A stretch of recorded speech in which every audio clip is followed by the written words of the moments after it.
जय श्री राम। भल कथा छुआ मन रख। कलंकी उदय बेल होइला। बुझिपार ना? कलंकी उदय बेल होइला। कौन बेल होइला?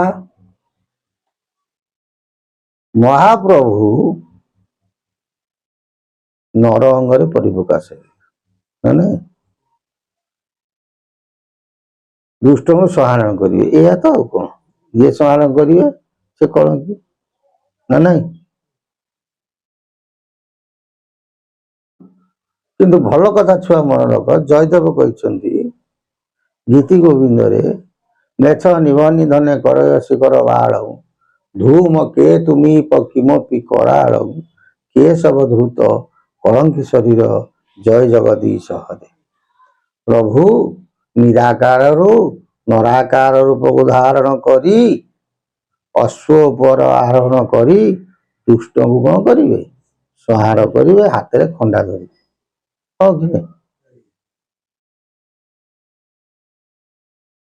जदि खंडा धरी दुष्ट को संहार करिवे कहती लोक सब कहती 12 हाथ खंडा प्रभु धरिए। हाँ कि नहीं? 12 हाथ गोटे खंडा धरिया मिनिमम 18 हाथ गोटे लोक दरकार। किंतु कलिजुग लोक तो होती बांगेरा तेजा हाथ रे जी कौन 14 पा। हाँ कि 3 हाथ चाखेंडे।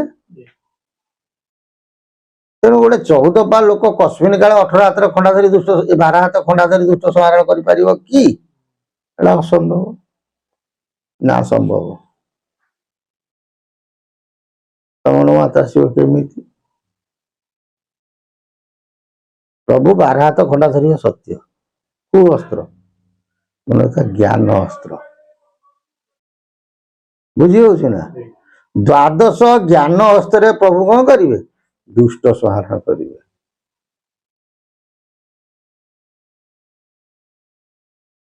बुझीपार ना? फिर कला धड़ा घोड़ा कौन तार मध्य अर्थ अच्छी। इे महापुरुष कहते घरणिया बेले प्रभु थे सियाड़े प्रमाण देते कौन होती गुरु रूपे आसवे पुणी प्रमाण देते सिद्ध अंगरे विहार करेंगे सब सत्य। बुझीपार ना?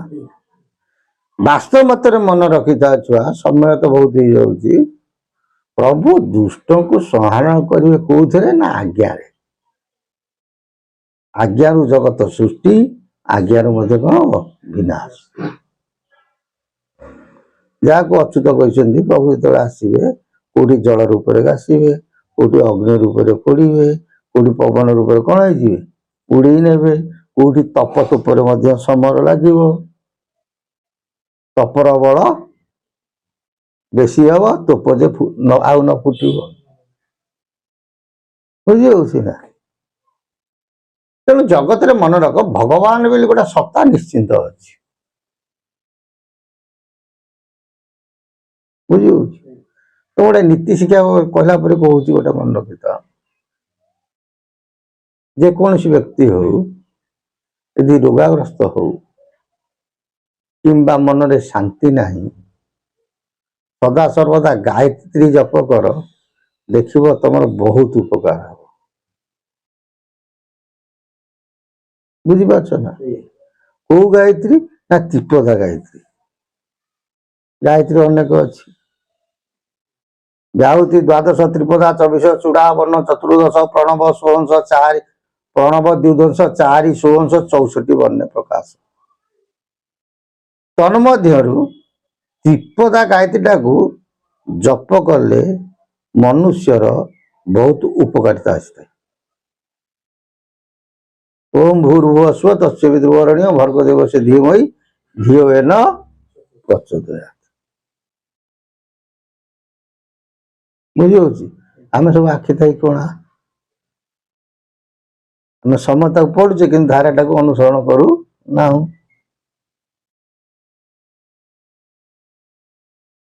से मत कौन हो प्रभु जो आसवे गुरु रूप बा सिद्ध अंगे कौन करेंगे विहार करेंगे 53 अंकरे प्रभुंकर ज्ञान फेर बुझीपार ना केते अंक 53 अंक 56 अंकरे प्रभु उग्र रूप हेबे माने भीम रूप हेबे बुझी होउची ना माने रुद्र रूप को धारण करिवे पुनश केते मत कराल रूप को धारण करिवे 53 अंकरे मन रख प्रभुंकर ज्ञान फेर आम कहूँ महापुरुष शिवकल्प शास्त्र 13 जन्म शरण प्रमाण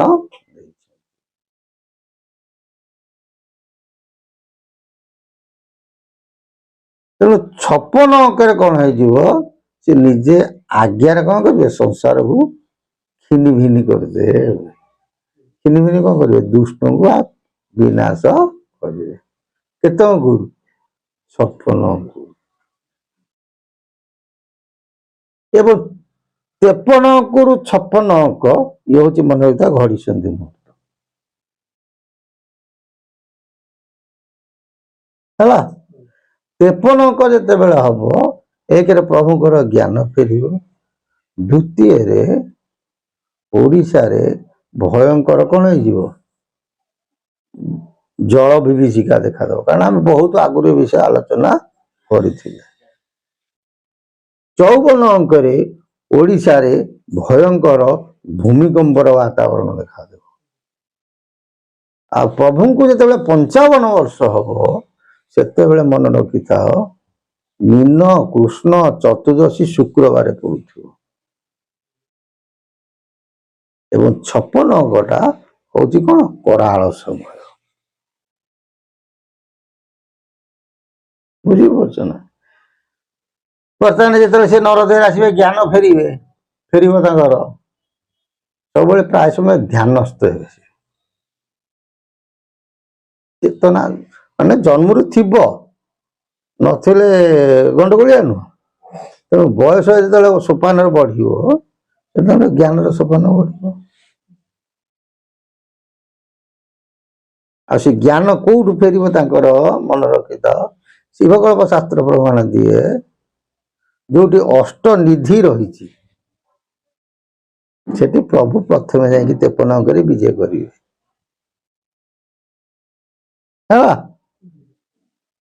तेणु 53 अंकरु महाप्रभु को कौन हम उग्र माने ज्ञान फेर 56 अंकरु महाप्रभु उग्र रूप को धारण करेंगे कराल रूप को धारण करेंगे यही कथा उपरे ठाकुर अभिनव सुंदर अभिराम परमहंस भल कथा कलम कर बुझीपार ना से कहते झूठा कली को संहारी भक्त को रखिए झाड़ वृंदावन प्रभु राहस रचिवे सत्य यही जे भीम रूप हेबे लक्ष्मीकांत बोलते नारायण नारायण भीम रूप हेबे माने उग्र रूप कराल रूप हेबे किए कहले ठाकुर अभिनव सुंदर कहले यही कथा उपरे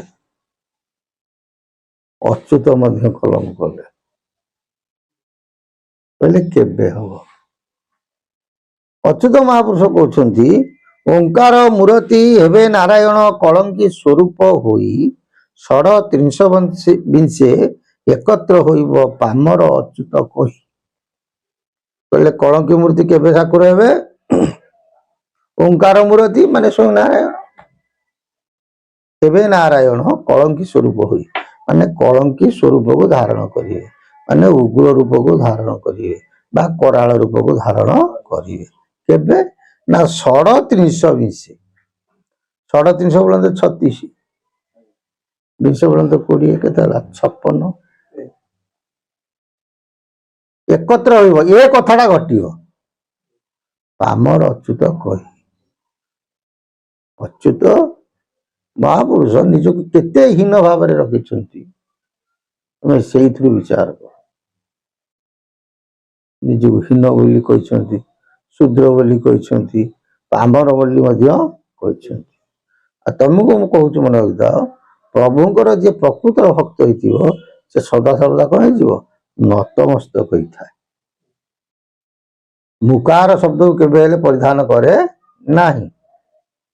ମୁଁ ମହାଜ୍ଞାନୀ, ମୁଁ ମହାପଣ୍ଡିତ, ବୁଝିଯାଉଛି, ଏଗୁଡ଼ାକ ଭକ୍ତଙ୍କ ପାଖରେ ଶୋଭା ପାଏ ନାହିଁ। କାରଣ ଅତି ଦର୍ପ ହତାଲଙ୍କା ଅତି ମାନ ଚକୋରହା, ଅତି ଦାନ ବଳିବଧ ଅତି ସର୍ବତ୍ରମ୍ ଗ୍ରହୀତମ୍। ବାଳି ରାଜା ଅତି ଗର୍ବ କରିବା କଣ ହେଲା? ବିନାଶ ହେଲା। ଲଙ୍କାର ରାବଣ ଗର୍ବ କରିବା ହେତୁ ବିନାଶ ହେଲା। କୌରବ ମାନେ ଅତି ଗର୍ବ କରିବା ହେତୁ ବିନାଶ ହେଲା। ସେଥିପାଇଁ କହିଲେ ଅତି ଦର୍ପ ହତାଲଙ୍କା ଅତି ମାନ ଚକୋରହା, ଅତି ଦାନ ବଳିବଧ ଅତି ସର୍ବତମ ଗ୍ରହୀତମ୍। ବଳି ଦାନ ଦେଇ ଦେଇକା ଇନ୍ଦ୍ରପଦ ପାଇବା, କିନ୍ତୁ ପାଇବାକୁ ଯେତେବେଳେ ହକଦାର ହେଲା, ପ୍ରଭୁ ମାୟା କଲେ କଣ ହେଲା? ତାର ମଧ୍ୟ ପାତାଳେ ଯାଇକି ନିବାସ ହେଲା। କହିବାର ତାତ୍ପର୍ଯ୍ୟ 56 ଅଙ୍କରେ ମହାପ୍ରଭୁ ନିଶ୍ଚିନ୍ତ ତାଙ୍କର ନିତ୍ୟ 800 ଭକ୍ତଙ୍କୁ ଧରି କଣ କରିବେ? ଲୀଳା ରଚନା କରିବେ। ମହାପୁରୁଷ ବାଣୀ କେବେ ହେଲେ ଅନ୍ୟଥା ନୁହେଁ। ଆମେ ଯେତିକି ଜାଣିଛୁ, ଜ୍ଞାନ ତ ସାଗର, ମହାପୁରୁଷ ବାଣୀକି ଆମେ ଯେତିକି ଗବେଷଣା କରିଛୁ, ସେ ଯୋଉ ତିଥି ବାର ନକ୍ଷତ୍ର ଲେଖୁଛନ୍ତି ତା ଅକ୍ଷର ଅକ୍ଷରେ ମିଶି ଯାଉଛି, ବୁଝିଯାଉଛି। ତେଣୁ ସିଏ ଯଦି ମିଶି ଯାଉଛି, କାହିଁ ଘଟଣା ନ ଘଟିବ? ହଁ କି ନାହିଁ? ତେଣୁ ବେଳ ତ ନିକଟ ହେଲାଣି ଅଭିରାମ ଭାଇକୁ, ସମୟ ଖୁବ ଘଡ଼ିସନ୍ଧି ମୁହୂର୍ତ୍ତ। ଇଏ ଘଡ଼ିସନ୍ଧି ମୁହୂର୍ତ୍ତକୁ ତରିବାକୁ ହେଲେ କଣ? କେବଳ ପ୍ରଭୁ ବ୍ୟତୀତ ଆଉ କେହି ସାହା ହେଇପାରିବେ ନାହିଁ।